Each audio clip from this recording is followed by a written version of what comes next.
สบายดีท่านผู้ชมมิทักแฟนเพลงแฟนรายการมูเพื่อนอยู่ในเฟซบุ๊กของเมฆลาสบับพรทุกท่าน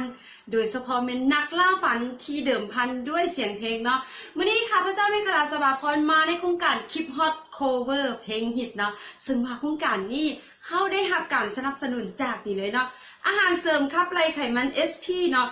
SP Slim Perfect สามารถที่จะซอยให้สาวๆที่มักกินแต่ย่านน้ำหนักขึ้นย่านตุ้ยได้เพียงแต่กิน SP ไปก่อนอาหารคับนัก1 เม็ดเท่านั้นก็สามารถคุมน้ำหนักให้คงที่ได้แล้วหรือว่าสาวใดที่ว่ามีน้ำหนักเกินอยากลดน้ำหนักให้ฟิตให้เฟิร์มคนเก่ากิน SP เนาะมื้อละเม็ดก่อนอาหารคาบใดก็ได้แล้วออกกำลังกายควบคู่เนาะเพียงเท่านี้ก็สามารถที่จะกลับมาฟิตมาเฟิร์มได้น้ำตึงอีกแล้วเนาะ SP มีดี5อย่างในโตเนาะ1 SP ซอยดักจับไขมันที่เฮากำลังกินลงไปบ่ว่าจะเป็นไขมันจากแป้งน้ำตาลจากสิ้นสัตว์จากเนยจากซีดอย่างต่างๆให้ออกไปทางระบบขับถ่ายว่าง่ายๆกินเท่าใดกับบ่ตุ้ยทากิน SP ไปก่อนเนาะอันที่2 SP จะไปซอยเผาผลาญไขมันที่สะสมในร่างกายเฮาเนาะให้ออกมาทางเหงื่อว่าง่ายๆถ้ากินแล้วออกกำลังกายไปพร้อมน้ำหนักจะลงไวกันเลยอันที่3 SP จะไปซอย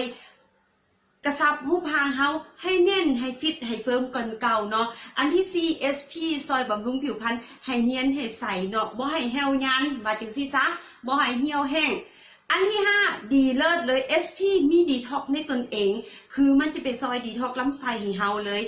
ไปปรับระบบขับถ่ายเฮาให้ดีขึ้นว่าจังซี่ซะเนาะอย่าลืมกันแล้วกันผู้ใดที่ว่ามีปัญหาในเรื่องของหุบห่างน้ำหนักจังซี่ให้ SP ไปซอยเนาะแล้ว SP ยังปลอดภัยได้มาตรฐานอีกเพราะว่าพวกเฮาได้รับการยั่งยืนจากกรมอาหารและยาจากประเทศลาวเฮาและประเทศที่ผลิตเรียบร้อยแล้วเนาะว่าปลอดภัยได้มาตรฐานสากลบ่เป็นอันตรายต่อสุขภาพใดๆอันนี้คือใบยั่งยืนหลักฐานจากกรมอาหารและยาของประเทศลาวเฮาเนาะเพื่อความปลอดภัยของเขาและอันนี้คือกรมอาหารและยาจากประเทศที่ผลิตเนาะได้ยั่งยืนถึง2 ใบเพื่อที่จะให้ทุกท่านนั้นมั่นใจถึง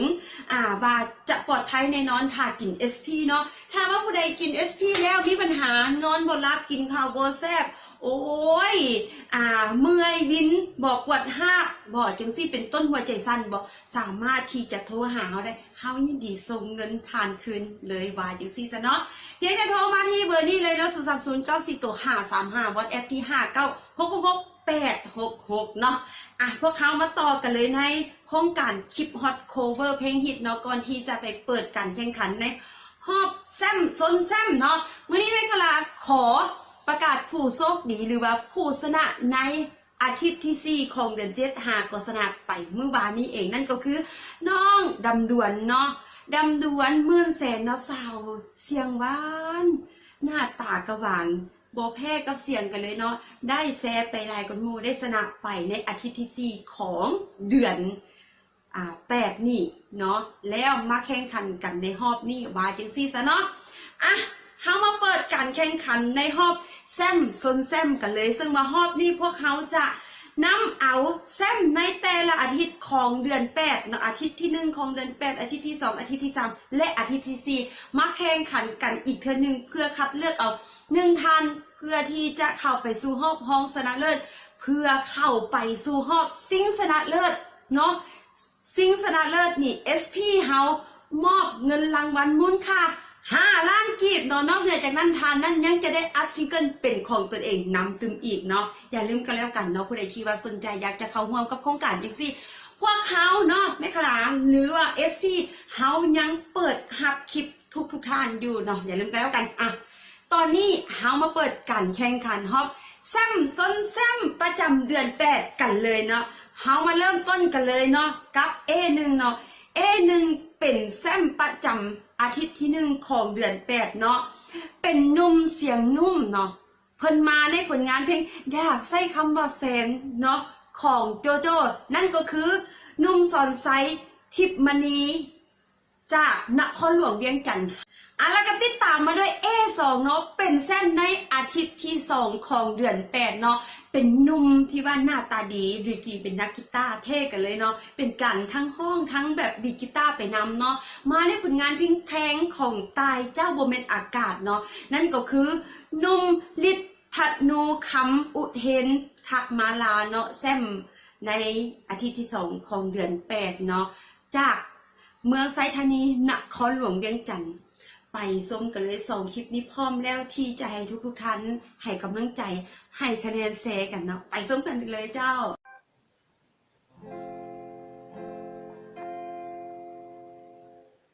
เป็นทางหาสิ่งที่ใจว่าไว้หรือบอกคิดถึงคนรอหามาเป็น5 ปีฟ้าคงลิขิตให้รู้ว่าใจต้องเดินต่อไปทางนี้คนที่หวังดีมีใส่ไพ่หูหรือบอก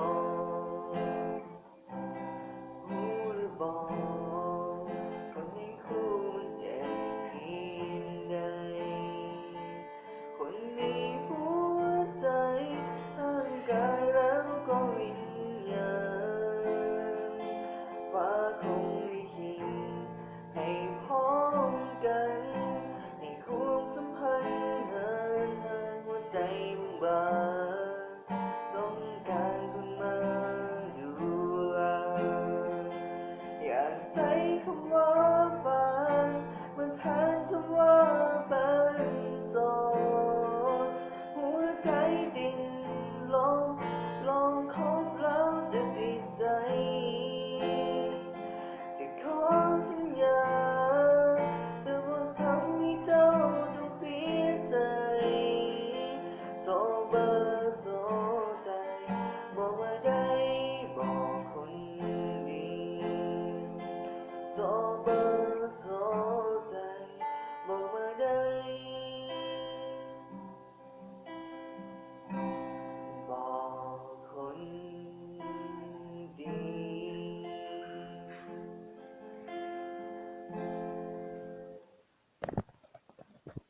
พอหักคำเดียวที่เจ้าเคยบอกจึงยอมให้เจ้ารอเจ็บซ้ำๆอยู่เรื่อยมาพอรู้ตัวดีว่าเจ้ามีคนใหม่แต่บอกกล้าที่จะไปกังวลว่าเจ้าเธอบอกลาได้ที่เก็บอาการเอาไว้ยอมให้เจ้าทำตามใจจนทรมานแต่ใจเขายังต้องทนฝืนที่เคยยอมให้เจ้าแทงทางหลังแทงแล้วถอดแล้วแทงซ้ำๆอยู่เรื่อยมายอมเคยยอมตายอย่างเซ่อกลายเป็นคนไร้ค่าหมดปัญญาที่จะหนีคำว่าฮักของเจ้าไป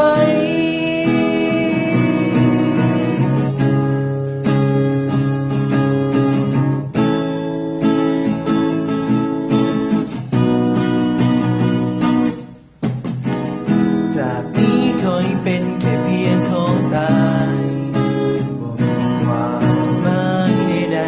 ๆแบบคนไปโอกาสที่จะหวังสิ่งใดแต่ได้เก็บอาการเอาไว้ปล่อยเจ้าทำเกินใจทั้งทรมานแต่ใจเขายังต้องทนฝืนที่คอยยอมให้เจ้าแทงทางหลังแทงแล้วถอดแล้วแทงซ้ำๆอยู่เรื่อยมายอมเคยยอมตายอย่างเซ่อ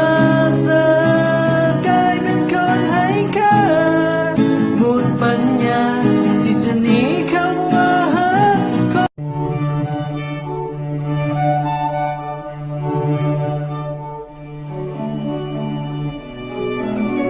สะกดทุกองศา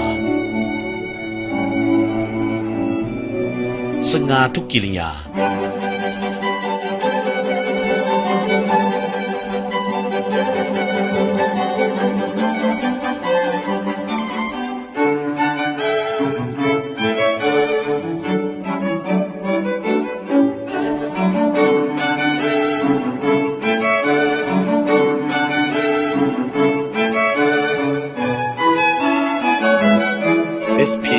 Perfect ผลิตภัณฑ์อาหารเสริมขับไล่ไขมัน SP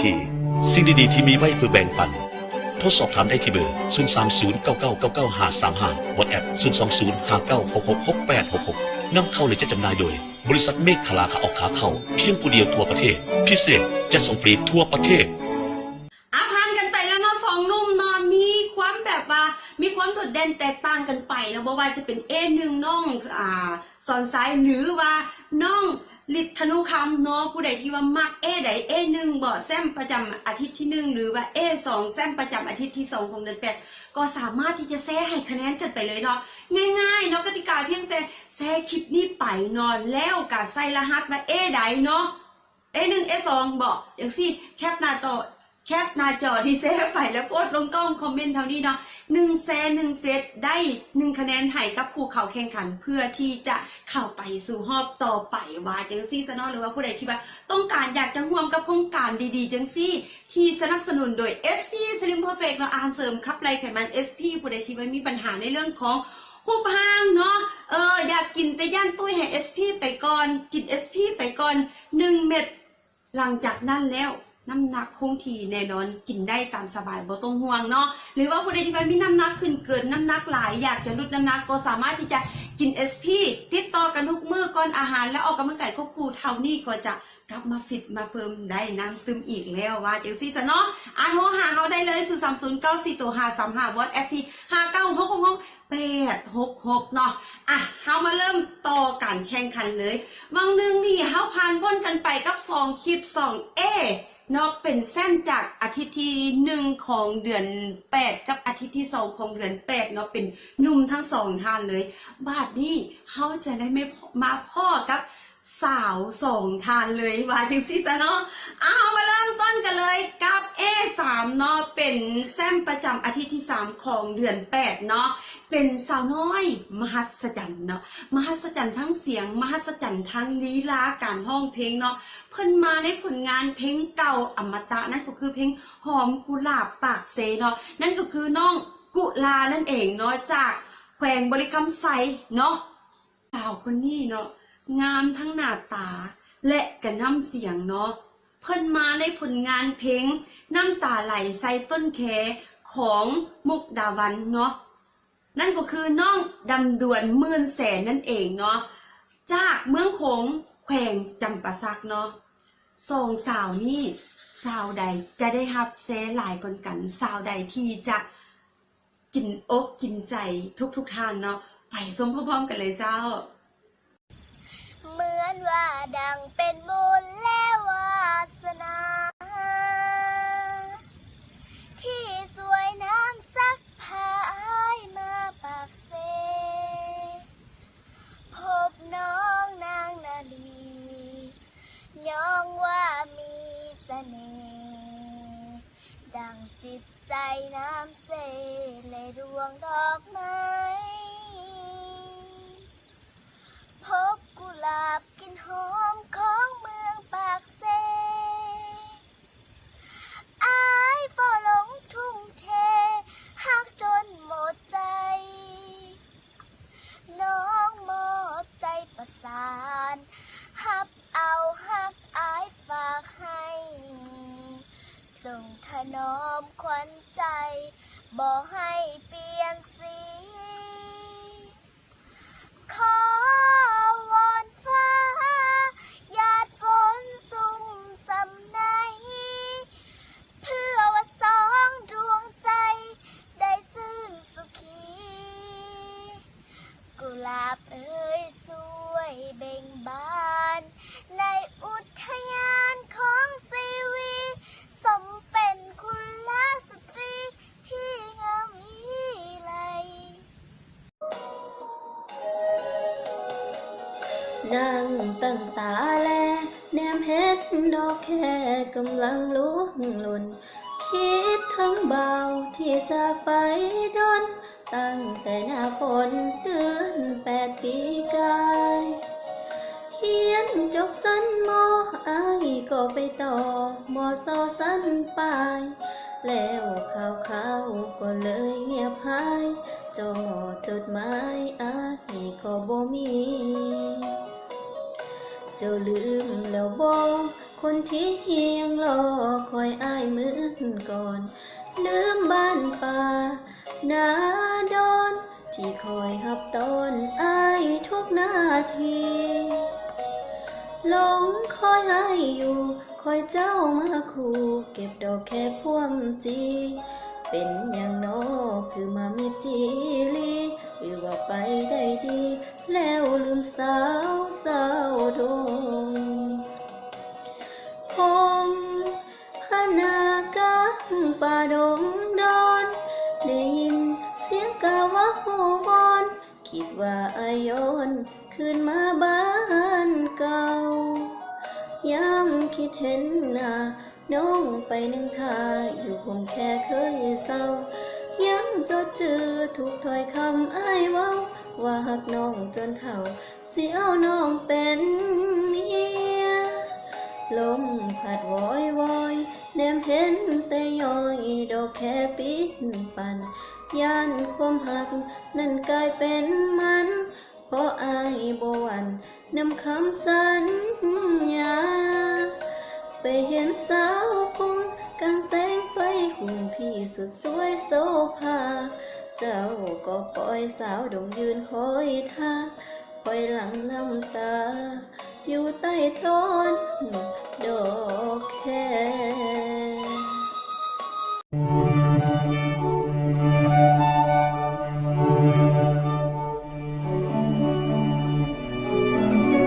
สะกดทุกองศา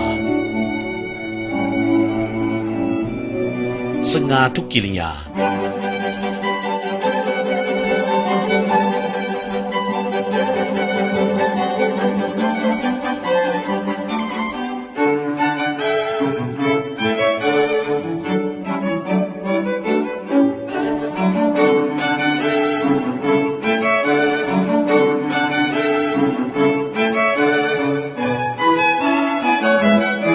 SP Slim Perfect ผลิตภัณฑ์อาหารเสริมขับไล่ไขมัน SP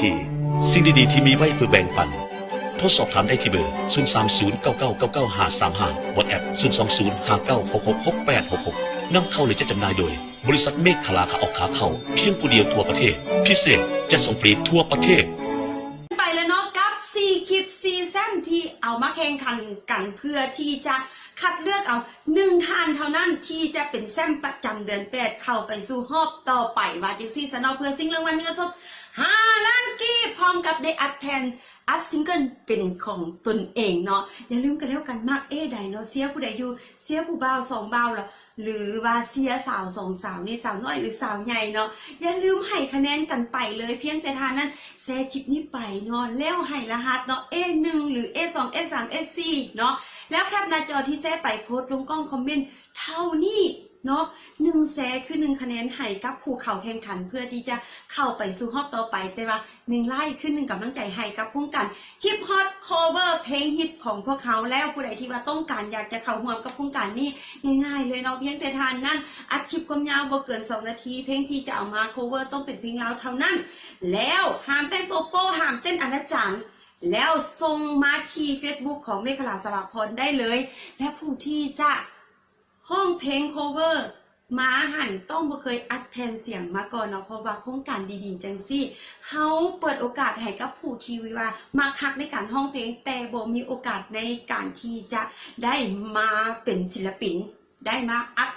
ซิงเกิลว่าจังซี่ซะเนาะอย่าลืมกันแล้วกันกับโครงการดีๆจังซี่ SP Slim Perfect มีปัญหาในเรื่องของรูปร่างน้ำหนักเนาะให้ SP ไปซอยเพียงแต่ทานนั่นกิน SP ก่อนอาหารคับหนักๆก็สามารถที่จะควบคุมน้ำหนักของทานได้แล้วกินได้โดยบ่ย่านตุ้ยและกับผู้ใดที่ว่ามีน้ำหนักเกินอยากจะลดน้ำหนักเพียงแต่กิน SP เนาะติดต่อกันทุกมื้อออกกำลังกายควบคู่เพียงเท่านี้ก็จะได้หุ่นฟิตหุ่นเฟิร์มกลับขึ้นมาแล้ว SP ดีแล้วยังปลอดภัยนำตึมอีกเพราะว่าพวกเขาได้หับกันยังยืนจากกรมอาหารและยาจากประเทศลาวและประเทศที่ผลิตเรียบร้อยแล้วเพื่อความปลอดภัย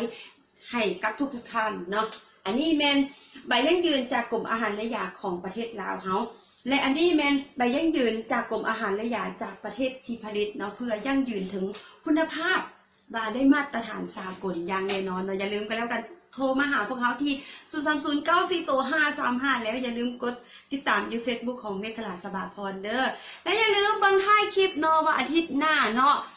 อาทิตย์ทำอิฐของเดือน9เฮาจะมีผู้ใดแน่ลงแข่งขันมาจังซี่ซะเนาะสำหรับอาทิตย์นี้บ๊ายบาย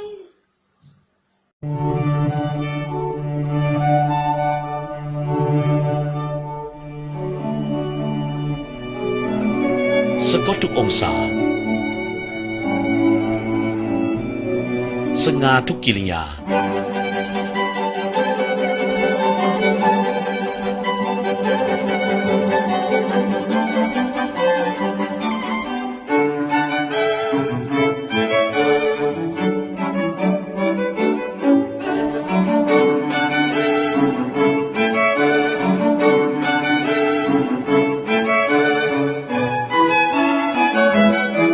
SP Slim Perfect ผลิตภัณฑ์อาหารเสริมขับไล่ไขมัน SP สิ่งดีๆที่มีไว้เพื่อแบ่งปันโทรสอบถามได้ที่เบอร์030999955 WhatsApp 02059666866นำเข้าหรือจะจำหน่ายโดยบริษัทเมฆขลาขาออกขาเข้าเพียงผู้เดียวทั่วประเทศพิเศษจะส่งฟรีทั่วประเทศนอนบนตาตั้งแต่วันที่แฟนลาไปมีเด่นเด่นใกล้เรือตาอยู่สุดนภายังมีดอกฟ้าแสนงามหากพายได้เห็นจะมัวลงไฟฝันพะวงเพราะยังอ่อนประสบการณ์เลยจือคำหวานของคนเจ้าสู่ทีหลังคงบ่มีหวังจะได้เป็นเจ้าหัวใจได้เป็นอายอยากให้น้องว่าอายหาแก้วตากว่าชีวิตอายแผ่นดิน